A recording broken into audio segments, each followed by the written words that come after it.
정부가 지역화폐 지원 예산을 전액 삭감하면서 소상공인들이 직접적인 타격을 받을 것으로 보입니다. 대책 없는 예산 삭감에 반발하는 목소리도 커지고 있습니다. 장애인과 비장애인 사이에서 아무런 지원도 받지 못한 채 힘겨운 삶을 살아가고 있는 경계선 지능인들. 강원도에서 이들을 위한 지원 정책 마련에 시동을 걸었습니다. 입시철이 다가오면서 강원도에서도 대입 수험생들을 위한 모의 면접 등 다양한 입시 지원 프로그램이 운영됩니다. 3년 만에 대면 행사로 진행된 횡성 한우축제가 16억 원이 넘는 매출을 기록했습니다. 횡성군은 축제 콘텐츠 확대로 매년 행사 규모를 키울 예정입니다.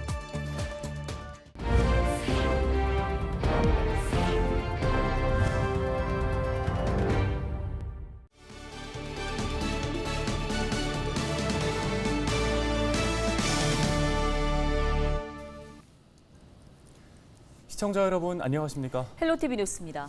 첫 소식입니다. 김난영 아나운서 혹시 지역화폐 이용하시나요? 그럼요. 할인율도 높고요. 또 지역 경제도 도움이 되다 보니까 안 쓸 이유가 없죠. 그렇습니다. 그런데 내년부터는 아마 이 지역화폐 혜택이 줄어들 것 같습니다. 정부가 내년도 예산안에서 지역화폐 관련 예산을 전액 삭감했기 때문인데요. 네, 코로나 시기에 한시적으로 이뤄졌던 국고 지원을 끝내고 다시 지자체 사업으로 돌리겠다는 얘기인데 이렇게 되면 지역 소상공인들이 입게 될 타격이 걱정입니다. 네, 자세한 내용 정리했습니다. 전소영 기자가 전해드립니다. 춘천중앙시장에서 37년째 신발 가게를 운영하고 있는 손영섭 씨. 춘천시 지역화폐인 춘천사랑 상품권이 활성화되면서 시장을 찾는 손님들이 늘어났다고 말합니다. 지역화폐를 사용하면 10%의 할인을 받을 수 있기 때문입니다. 거의 매일 들어와요. 거의 매일. 그건 여기서밖에 춘천사랑 상품권 여기서밖에 못 쓰잖아. 그러니까. 그런데 최근 정부가 지역화폐는 지자체 고유의 사무라며 내년부터는 국비 지원을 중단하겠다고 밝혔습니다. 지역화폐 예산의 40%를 차지했던 국비 지원 종료 예고에 지자체들은 비상이 걸렸습니다. 빠듯한 예산으로는 할인율을 낮추거나 예년보다 적게 발행하는 수밖에 없습니다. 할인율을 이제 낮추고 시비는 가급적이면 현상 유지를 하는 쪽으로 계획을 하고 있습니다. 5%에서 10% 그 사이에서 지금 방침 결정을 받으려고 하고 있습니다. 춘천시와 강릉시도 기존 10%였던 할인율을 줄이는 방향으로 논의하고 있다고 밝혔습니다. 그러자 강원 지역 소상공인들은 걱정이 앞섭니다. 소비자들도 만족하고 소상공인들도 좋아하는데 거기에 따른 이제 소비 위축이 또 있지 않을까. 이제 물가 상승에 다들 힘들어하는데. 정부의 예산 삭감 결정에 반발과 걱정이 커지면서 국회 예산 심의 과정에서 재논의가 필요하다는 목소리가 높습니다. 헬로티비 뉴스 전소연입니다. 다음 소식입니다. 경계선 지능인이라고 들어보셨는지요? 지적 장애는 아니지만 평균 지능에 도달하지 못해 사회적 소통과 학습 등의 어려움을 겪는 사람들을 말합니다. 네, 장애인과 비장애인 사이에서 어디에도 소속되지 못하고 겉돌 수밖에 없는 상황인데요. 지역에서 경계선 지능인에 대한 지원과 관심 확대를 위한 움직임이 시작됐습니다. 양진호 기자가 전해드립니다. 학창 시절 남들보다 한 발짝씩 느렸던 아이들. 대화에서 겉돌거나 맥락을 따라가지 못했던 친구들. 그냥 조금 느리구나 하고 대수롭지 않게 넘어갔던 그 기억 속의 그들은 어쩌면 경계성 지능인 느린 학습자였을지도 모릅니다. 이들은 지적 장애에 해당되지는 않지만 장애와 비장애 경계에 있는 이들을 말합니다. 지능 지수로 따진다면 70에서 84에 해당하는 이들이며 학습, 인지 능력의 저하로 인해 적응 행동에 어려움을 겪는 이들을 말합니다. 경계선 지능인은 일반 학생에 비해 학습 속도가 느릴 뿐 아니라 일상적인 소통에도 어려움을 겪습니다. 실제로 경계선 지능인이 학업을 중도에 포기하는 학습 이탈률은 62%로 학습장애 아동과 비교해도 3배 가까이 높습니다. 하지만 장애인에 속하지 않기에 아무런 지원을 받을 수 없습니다. 돛대 없는 배를 타고 등대 없는 바다를 건너는 심정입니다. 연구 논문도 별로 없고 느린 학습자에 관심 가지는 사람도 없고 그러다 보니까 장애군으로 들어가 있고 그러면서 장애가 낙이나 돼서 애 자존감은 점점점 무너지고 그런 삶을 살아가는 게 느린 학습자들입니다. 현재 경계선 지능인 지원 정책이 있는 지자체는 서울시를 제외하곤 한 곳도 없는 실정. 이 상위법이 없고 현재 사각지대에 있는 문제이다 보니까 집행부에서도 따로 준비되질 못하고 있었어요. 어느 부서에서 이걸 맡아서 조례를 준비해야 되는지 이런 고민들이 상당히 많았었습니다. 강원도 의회가 경계선 지능인 지원을 위한 조례를 채택한 데 이어 춘천시도 조례 제정을 준비 중입니다.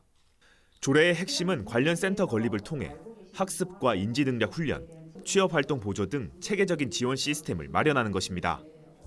지자체에서 만든 조례가 오히려 그 조항들이 국회에서 준비하고 있는 법률에 담겨서 미처 그 하나하나 세세한 부분을 챙기지 못했던 것들이 법률에 담아지는 것이 전국에 경계선 지능인을 두고 계신 부모님들과 당사자들한테는 큰 도움이 된다고 생각을 합니다.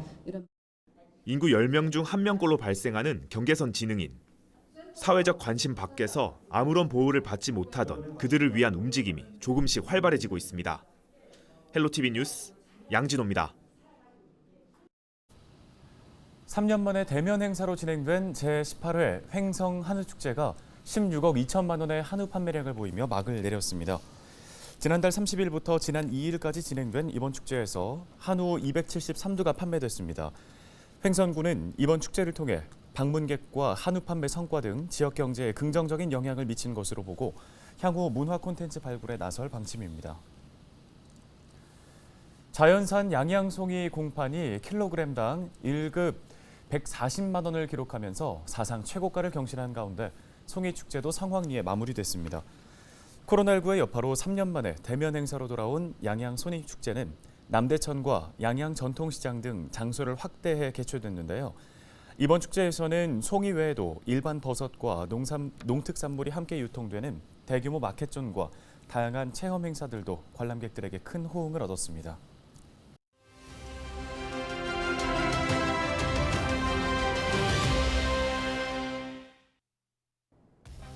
요즘 고물가 생존법, 스마트폰 애플리케이션으로 돈을 버는 이른바 앱테크를 아시나요?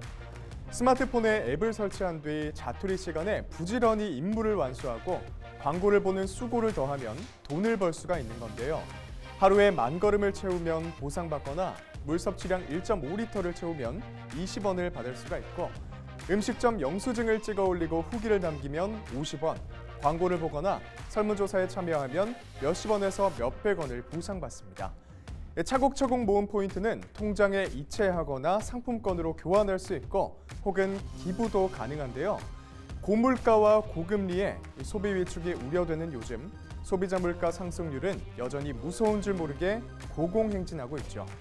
월급 빼고 안 오른 게 없다라고 하는 요즘 티끌 모아 태산인 앱테크를 지금부터라도 시작해보는 건 어떠실까요? 데일 브리핑이었습니다.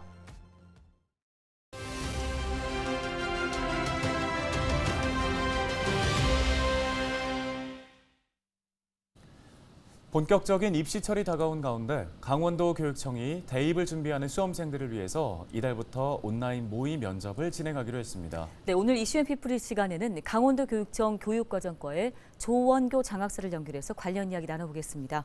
자, 장학사님 먼저 현재 수시 모집 원서 접수 기간이 이제 끝나간다고 들었는데요. 올해 대입 일정부터 알려주실까요? 지난 9월 17일까지 4년제 대학 수시 원서 접수가 마감이 됐고요. 그 이후부터는 이제 계속 대학별 구사가 진행이 됩니다. 11월 17일 날 수능을 보게 되고요. 그리고 12월 9일 날 성적 발표가 납니다. 성적 발표 난 뒤에까지 대학별 구사가 계속 진행이 되고요. 12월 27일이 되면 수시 충원 등록 마감일이 되어서 모든 수시 전형이 끝이 나고요. 그 이후에 정시 전형이 이제 시작되는 그러한 기간이 설정되어 있습니다. 네, 이런 가운데 강원도 교육청에서 대입을 준비하는 수험생들을 위한 온라인 모의 면접을 진행한다고 하던데요. 저희가 10월 5일부터 11월 23일까지 총 5차례에 걸쳐 도내 수험생 중에서 학생부 위주 전형으로 지원한 사전 신청한 학생 360명을 대상으로 저희가 진행하게 됩니다. 예, 모의 면접의 주요 내용과 또 참여하는 방법에 대해서도 설명해 주실까요? 우선 면접은 학교생활기록부하고 자기소개서 등 제출한 서류를 중심으로 진행하는 서류 기반 면접이 있고요. 주로 상위권 대학들이 진행하는 재시문을 통한 문제를 해결하는 재시문 기반 면접으로 진행되는데요. 저희 그 강원진학지원센터 교사단은 각 대학별 문제 유형에 맞는 재시문 출제를 통해서 서류 기반 면접은 물론 재시문 기반 모의 면접도 함께 진행하고 있습니다. 참여 방법은 강원진학지원센터 홈페이지를 통해서 신청하실 수 있는데요. 저희가 신청을 받은 지 하루 만에 마감이 다 돼버렸어요. 그래서 현재는 지금 대기자 명단 접수하고 있습니다. 네, 이번 온라인 모의 면접 외에도 대입 수험생들을 위해서 교육청이 준비하고 있는 프로그램이 있다면 소개해 주실까요? 코로나19가 어느 정도 좀 정리가 되어가고 있지만요. 강원도 같은 경우는 특히 농사노천 등이 많아서 교육 환경에 따라서 대입 준비 과정이 굉장히 많이 차이가 나고 있거든요. 그래서 그러한 격차들을 좀 해소하기 위해서 저희가 8월부터는 자기소개서 컨설팅, 그리고 수시 최저 등급 충족하고 정시 수능을 준비하는 학생들을 위해서 쌍방향 온라인 수능 강좌, 그리고 마지막으로 지금 진행하게 될 온라인 모의 면접까지 수시부터 정시까지 계속 지속적인 지원을 하기 위해서 준비하고 있습니다. 예, 끝으로 이제 대입을 앞둔 수험생들 그 어느 때보다 긴장된 상황일 것 같습니다. 남은 기간 주의사항이나 특별히 당부하고 싶은 말씀 있으실까요? 수시원서 접수가 마무리되고 이제 수능이 50일 앞으로 다가왔는데요. 수험생들이 이제부터는 정말 좀 불안해지고 마음의 동요가 되기 쉬운 시간입니다. 이제부터는 컨디션 관리도 굉장히 중요하거든요. 수능과 면접을 좀 다 준비해야 되는 두 가지를 모두 다 준비해야 되는 친구들은 특히 두 가지 모두 좀 균형 있게 준비해서 끝까지 최선을 다했으면 좋겠고요. 특히 수시 최저 등급이 요구되는 전형에 지원한 학생들은 스스로 자신 있는 과목들을 중심으로 해서 더 잘 나올 수 있도록 끝까지 좀 최선을 다했으면 좋겠습니다. 네, 말씀 잘 들었습니다. 강원도 교육청 조원교 장학사였습니다.